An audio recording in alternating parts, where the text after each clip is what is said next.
Vous le savez, souvent sur la chaîne, j'aime prendre le temps de tester en profondeur les produits. Et dans le cas de l'iPhone 16 Pro, je pense que j'ai bien fait. Le dernier téléphone d'Apple est sorti il y a environ 2 mois, et le moins qu'on puisse dire, c'est que l'accueil critique est assez tiède. Et globalement, c'était aussi mon constat lors du test de l'iPhone 16 standard. Ouais, sympa, mais rien de transcendant. Pour autant, je me rappelle que lors de l'annonce des iPhone 16 et 16 Pro, j'avais été plutôt convaincu par la conférence, et donc pour confirmer ce ressenti, j'ai acheté un iPhone 16 Pro que j'ai emmené avec moi un petit peu partout pendant plus d'un mois et demi, entre la France, la Belgique ou un voyage en Grèce, et désormais, j'ai suffisamment de recul pour vous dire ce que j'en pense. Alors, cet iPhone 16 Pro, petite révolution ou belle désillusion? Eh ben, on va voir ça ensemble. Ce qui est sûr, c'est qu'en abandonnant sa gamme des iPhone S il y a plusieurs années, Apple s'expose à une plus grosse comparaison année après année. De prime abord, cet iPhone 16 Pro ne semble être qu'un iPhone 15S Pro rebadgé.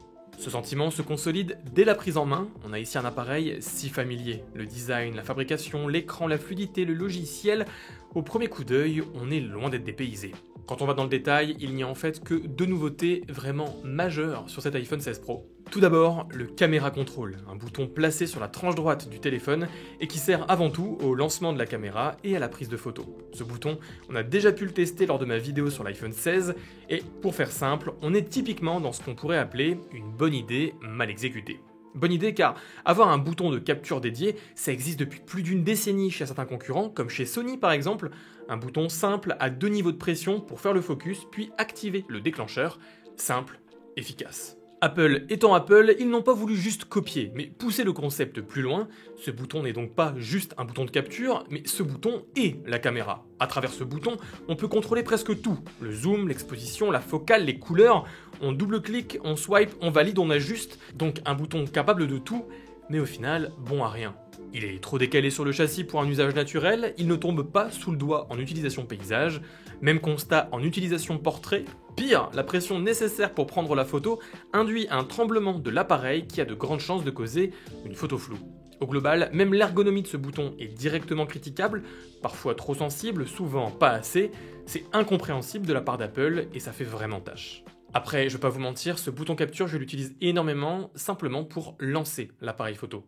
Tout le reste, c'est non, et d'ailleurs, j'ai désactivé tout ça dans les paramètres de l'appareil photo. Deuxième nouveauté majeure de ces iPhone 16, celle qui a fait couler le plus d'encre, la sortie de l'IA d'Apple, Apple Intelligence. Enfin, quand je dis sortie, c'est vite dit, puisque pour l'instant, Apple Intelligence n'est sorti qu'aux États-Unis depuis octobre, et ne sera disponible en France qu'à partir d'avril 2025, et c'est pas plus mal. En effet, Apple Intelligence semblait être une grande révolution, avec des promesses d'assistants contextuels ultra personnalisés, capables de s'adapter aux besoins quotidiens des utilisateurs, mais dans les faits, l'expérience reste limitée et bien en deçà des capacités des concurrents déjà établis. Ce qui frappe aussi, c'est que plusieurs fonctionnalités clés sont soit inaccessibles, soit encore en phase de test, et donc on sent que cette IA manque d'entraînement en dehors des usages américains. La navigation est parfois lente, et certaines réponses ou actions suggérées manquent de pertinence. Bref, c'est un projet vraiment d'ampleur pour Apple, mais qui nécessite quand même pas mal d'ajustements, et donc on espère qu'en arrivant plusieurs mois plus tard que cette version américaine, l'IA française sera un petit peu plus aboutie. Si la sortie d'Apple Intelligence a un petit peu l'effet d'un pétard mouillé, d'autres applications peuvent vous aider au quotidien, et c'est le cas du sponsor du jour, Setapp. Setapp est l'endroit idéal pour profiter en contrepartie d'un abonnement d'un catalogue fourni d'applications de qualité pour Mac et iPhone. Perso, j'utilise surtout ClearVPN, une solution VPN sans surcoût, très épurée et intuitive, créée par les concepteurs de CleanMyMac, qui me permet de rester connecté même à l'autre bout du monde en toute sécurité. Il y a aussi CleanMyMac, vu qu'on en parle, littéralement l'application la plus importante sur mon Mac, me permettant de libérer de la place facilement et de booster les perfs sur mon Mac. Ou encore AdBlock, un adblocker ultra efficace pour naviguer sur Safari en toute tranquillité et de pouvoir enfin lire cet article criblé de pubs. Mais si je vous en parle aujourd'hui, c'est parce que, à la différence d'Apple, Setapp possède tout un panel d'outils d'intelligence artificielle, comme par exemple ChatGPT, DALL-E ou encore bientôt Stable Diffusion. Donc, quand on récapitule, sur Setapp, on a plein d'applications de qualité, mais aussi désormais des outils d'intelligence artificielle, et tout ça inclus dans un abonnement sans surcoût. Évidemment, à terme, ça va faire économiser de l'argent. Et en plus, avec le code Discover12, vous avez le droit à 30 jours d'essai gratuit. Donc je vous invite à vous faire votre propre avis. Je vous mets le lien en description. Et encore un gros merci à cette app pour le soutien à la chaîne. Donc voilà, en dehors de ce bouton capture qui, on l'a vu, n'est pas incroyable, et d'Apple Intelligence qui dans tous les cas n'est pas disponible en France, il n'y a pas beaucoup de nouveautés qui sautent aux yeux. Alors il y en a, c'est juste qu'elles sont pas majeures et qu'il faut creuser un petit peu. Déjà, même si le design n'a pas radicalement changé, c'est pas fondamentalement un mauvais point. Un iPhone reste un iPhone et donc un produit extrêmement bien fini, probablement même un des téléphones les mieux finis du marché. C'est propre, ça fait premium, là-dessus c'est compliqué de sans cesse réinventer la roue. En plus, je suis parti sur un modèle Pro et pas un Pro Max, dans l'objectif d'avoir un téléphone relativement utilisable à une main. Et ici, pas de problème, l'iPhone 16 Pro s'en sort particulièrement bien.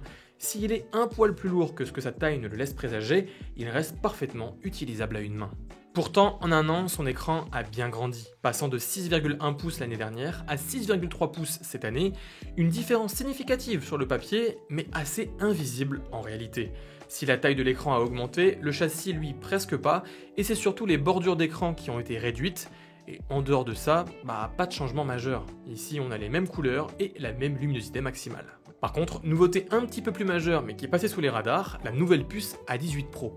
Alors que la puce de l'année dernière écrasait toute la concurrence sans être exempt de tout reproche, Apple a décidé d'augmenter la puissance mais aussi la dissipation thermique pour avoir un téléphone en moyenne 20% plus performant tout en chauffant moins. Et c'est vrai que j'ai pas vraiment eu de surchauffe avec cet iPhone 16 Pro, alors quand on utilise longtemps, la vidéo ça chauffe légèrement, mais c'est pas non plus insurmontable. Les performances sont bien entendu ultra solides, tout tourne nickel, sans broncher, et dans tous les cas, c'est pas ma récente addiction à Pokémon TCG qui allait le faire chauffer. Mais juste à titre de comparaison, parce que je trouve ça assez dingue, cette puce A18 Pro est globalement plus performante que la puce M1 que l'on trouve dans les MacBook depuis 2020, notamment sur toutes les performances monocœur et aussi sur la partie graphique, avec des nouvelles technologies qui sont prises en charge par le GPU de l'iPhone, notamment les technologies de ray tracing.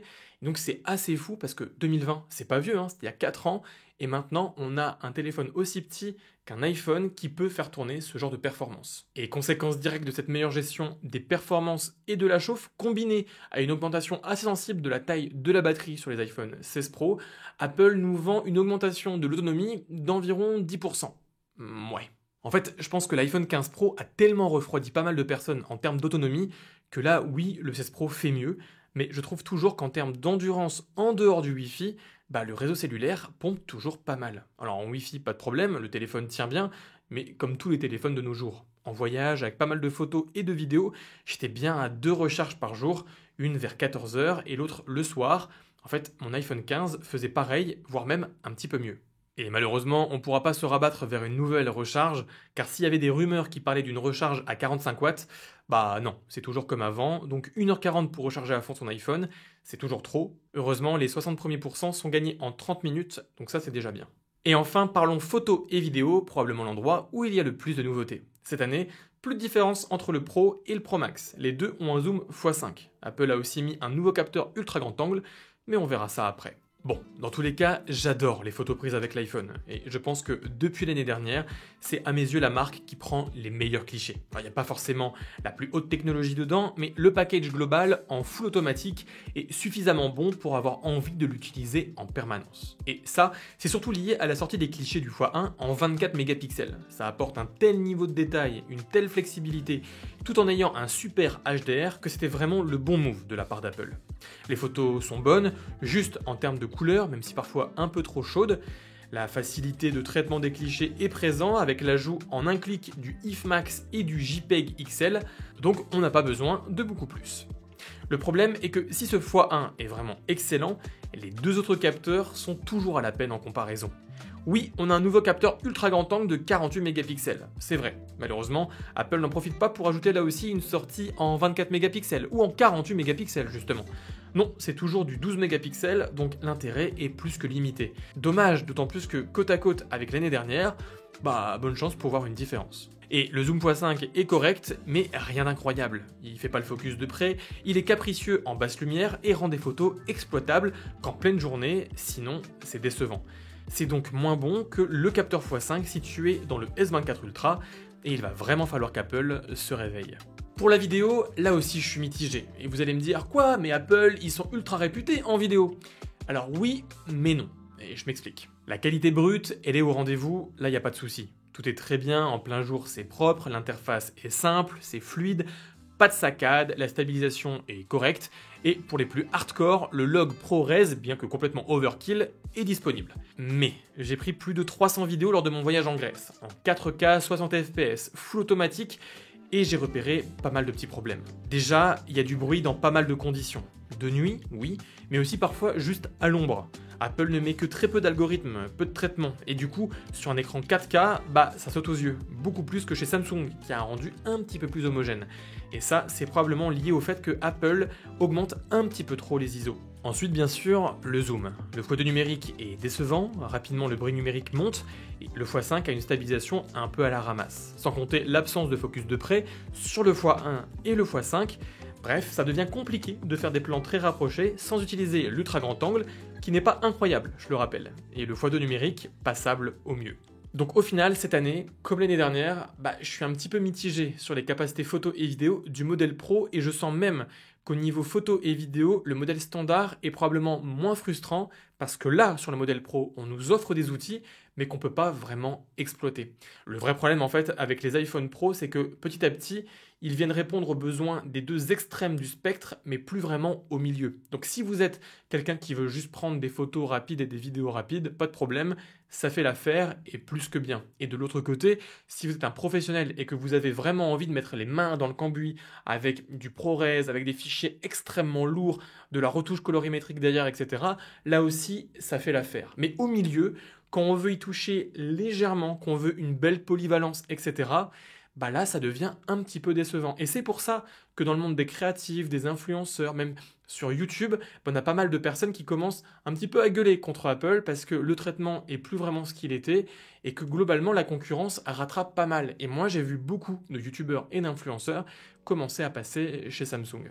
Heureusement, on peut compter sur deux grosses nouveautés, un mode 4K 120 fps permettant de ralentir jusqu'à x4 les vidéos, et la qualité est vraiment au rendez-vous tant que vous avez de la lumière. Donc faites juste attention aussi, ça n'est disponible que sur le capteur x1.